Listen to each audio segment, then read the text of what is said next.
Napakinggan nyo na ba?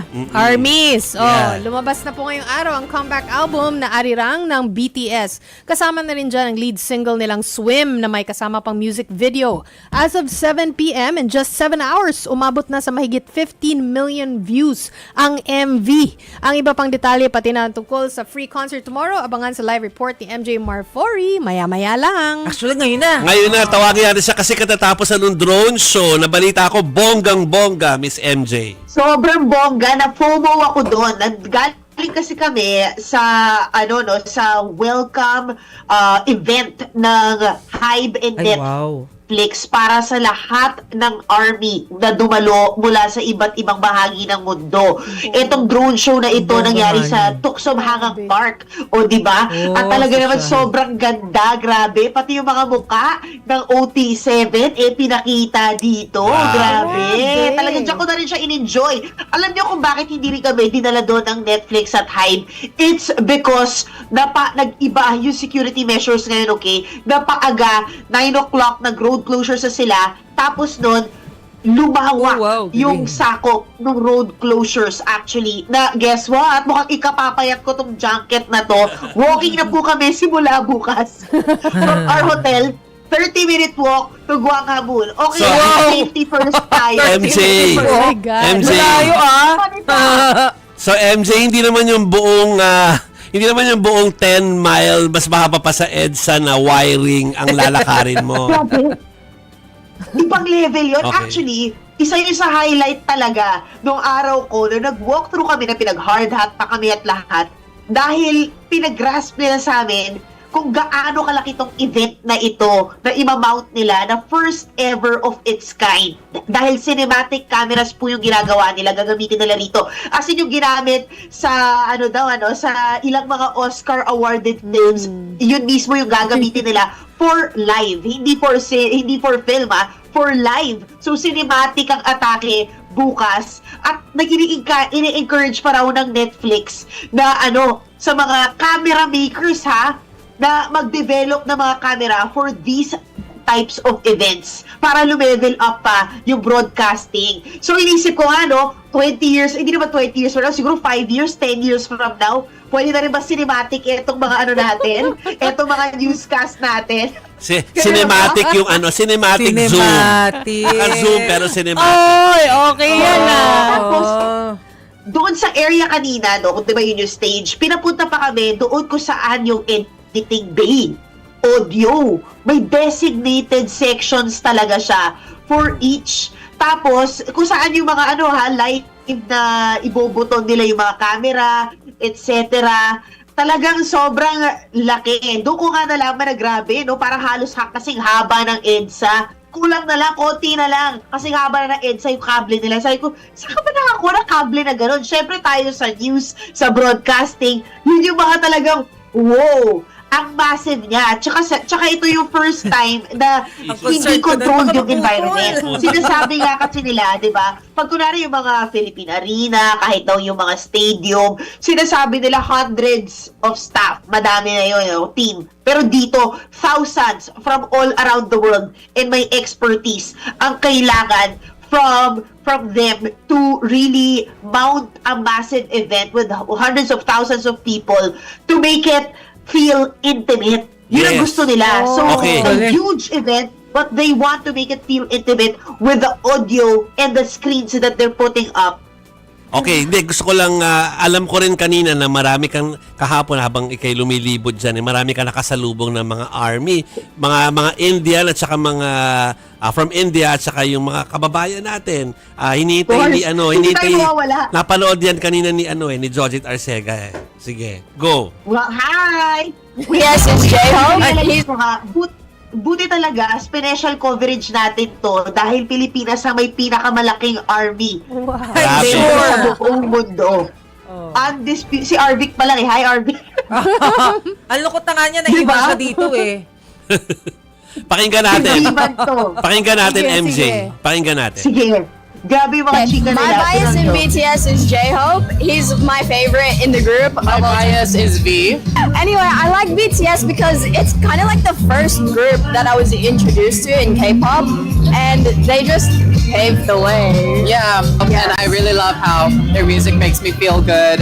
They're inspirational, and the fact that they all write their songs and their stage presence is very powerful. It's a dream. Kasi honestly, hindi ako nakanood kay Hobby.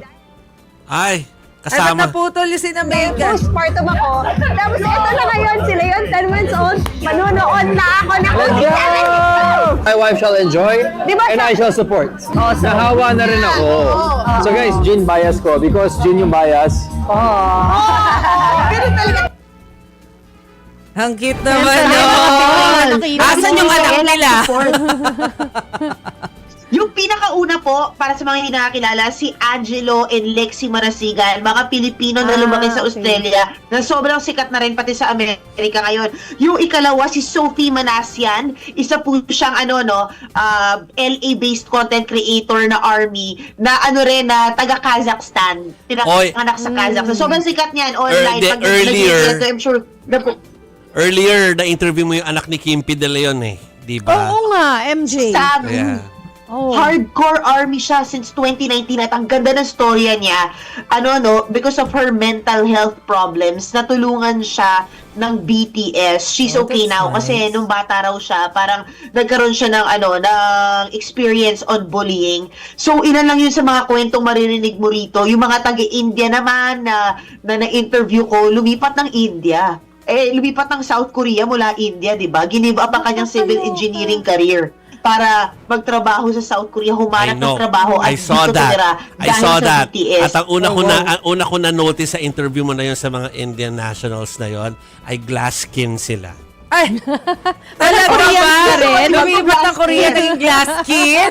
Glass skin sila. Corrected by. Grabe. At hindi lang yan. Nagko-Korea lahat sila. Na-pressure tuloy ako. Yung alam ko lang naman, Chonon MJ Imida. Hello. Okay, MJ, Grabe. it will be a very busy day sa'yo tomorrow. So walk us through lang kung Pare. anong i-expect natin kasi naka-special coverage mode ka dyan. At bukas lahat na Yes, magaganap oo. yan. So, bale ngayon, I started very early, and pinuno ng Netflix yung tsaka ng Hybe yung itinerary. We had a couple of Q&As, kaya ako nakuha yung mga detalye about the LED screens, the technicals, na yun nga, talaga yung King's Gate, yung backdrop nila sa Gwanghwamun Square, which is a metaphor for them. The Kings are returning to K-pop, diba? So, bukod doon, meron pa tayong ibang mga embargo na nakausap at basta yun. May embargo na Surprise. maabangan nyo pag na-lift na yung embargo. Tapos ikikwento ko sa inyo yung mga natutunan ko mula sa OT7 at sa pagbabalik nila na talagang grabe, nakakaantig ng puso. I'm sure kinikilig na yung mga ARMY, medyo baka nag-gets nila yung clues ko doon. Tapos, bukas, meron pa tayong grabe. May pa-dance lessons ng Dynamite yung Netflix kasama Oh, wow. mga top choreographer dito sa South Korea. So, guys, supportahan niyo yung dancing career ko dito. Charot. Go! Yes, Tapos, yes, yes. sabi kasama natin yung mga ARMY ulit. Yung mga ARMY kasama natin dyan, bago tayo, pumunta doon na sa Gwanghwamun Square. Talagang grabe yung security sa area na yon. Kanina pa lang nakita ko kumakapal na talaga yung tao. Alam mo kung nagtataka kayo, di ba sinasabi natin na parang baka may nag-camp out, etc. Baka may magtaka. Pero sobrang handa, more than 6,000 yung security personnel nila all over. Hindi mangyayari yun. Correct. Kasi pag matagal ka na rin masyado doon sa perimeter ng stage, pinapaalis ka na rin nila eh. So, parang talaga. Tas meron kahit hanggang madaling araw na witness ko, grabe sobrang sipag na nagta-traffic na hinahatid ka sa pedestrian to, from side to side, paulit-ulit. Sabi ko, cardio ito? Cardio? Yung Talagang ganon, yung isa diba? sa mga sitters na shinare mo dun sa yung isa sa mga videos kanina, parang doon sinuti yung The King Eternal Monarch, yung nakaupong hari ba Yes! yan? Diyos ko, Mismo! sabi ko, Yan, at- naalala ko si Lee Min Ho bigla dahil doon sa laging tumatambay. Parang yun yung gateway sa past and future. So Yun mukhang di ba yun? yes. Yung kabayong... Yung may kabayo, may kabayo. Okay. Gwanghwamun Square. Malawak talaga yan. So, balik mula dun sa palasyo, di ba, na dulo, hanggang Yes. Seoul Plaza, Seoul yung Plaza. mga parang 22,000 o to 26 nakakasya. Okay. Pero yung inaabangan nga talaga nila at nilatag nilang mga contingency, barikada, etc. Higit pa doon na talaga kayang maka-accommodate ang 260,000 na katao. Abangan nyo po si MJ Marfori sa special coverage natin tomorrow. Ang saya Buong naman ng maghapon coverage yan. ni MJ. Bilang preparation dun sa The Comeback, Arirang. A special coverage po ng News 5, 1 News, 1 PH, and True FM. Led by MJ Marfori. Yeah. Thank you so much, guys. Yeah. Grabe, Enjoy! todo na to. Wala na talagang tulugan. Oo, Lahat go! na- Panoorin ka na lang namin. Dito Panoorin ka namin dito. Share kami. Makinood virtually. Thank you, Thank MJ. you, guys. Promise Thank you. mag-edit pa ako ng reels ngayon. Ganyan Yes, tayo yes. kasipag. Tapos mag-VO pa ako. Tapos sinabi ko lang, ano ba yung mga newscast bukas, ganito. Yes. Isi-seed ko na. Yes. Lahat ng mga bagong impormasyon as they come. Yung iba kasi sobrang strict ng Hive tsaka Netflix, which I know, I totally understand because of security purposes, no? Dahil ibang level, alam naman natin, no? Talagang hindi nga kami, kumbaga bawal nga namin iwagayway yung mga badge namin. Hindi kami, kaya naka-blur yung background para hindi nila mag-gets kung siguro saan yung mga hotel, etc. Kasi they try to crack, okay. may mga fans who would try to crack the code. Yan ang sinabi nila. And of course, we have to be safe, syempre, no? Yes. Hindi lang tayo, actually. It's the whole contingent, like, who are covering here, who are going. Yun nga. So, lahat ng official materials, pati nung concert nila bukas, syempre meron tayo in our own capacity, kukuha tayo. Pero, yung talagang i-broadcast natin, alagang-alaga, yung cinematic, makakuha tayo ng kopya, o, diba? Abangan. Thank you, MJ Marfori. Thank you, MJ. Good luck.